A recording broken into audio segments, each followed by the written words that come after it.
ಶಿವಕುಮಾರ್ ಅವರು ಈ ಪಕ್ಷ ಉಳಿಲಿಕ್ಕಿಲ್ಲ, ಕಾಂಗ್ರೆಸ್ನಲ್ಲೇ ಅವರು BJPಯ CM ಆಗ್ತಾರೋ ಅನ್ನೋದು ದಟ್ಟ ಆಗ್ತಾರೆ ದಿನದಿಂದ ದಿನಕ್ಕೆ. ನಾವು ಈ ಮೊದಲು ಸಾಕಷ್ಟು ಹೇಳಿದ್ವಿ, BJP ಹೋಗ್ತಾ ಇದ್ದಾರೆ, DKC ಸಂದರ್ಭ ತಕ್ಕಂಗೆ ಅಂತ ಹೇಳ್ತಾ ಇದ್ದೀವಿ. ಆದರೂ ಇಲ್ಲಿವರು ಉಳ್ಕೊಂಡು ಬಂದಿದ್ದು ಹೆಚ್ಚು.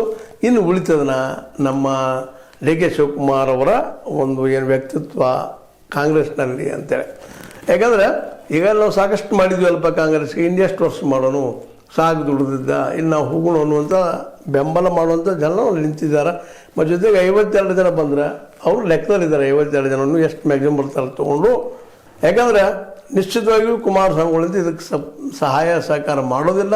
ಅವರು ಸಹ ಗೆಳೆತನವನ್ನು ಬಿಡುವ ಹಂತದಲ್ಲಿದ್ದಾರೆ. ಈಗಾಗಲೇ ಒಂದು ಎಚ್ಚರಿಕೆ ಕೊಟ್ಟಿದ್ದಾರೆ BJPಗೆ ದೇವೇಗೌಡರು.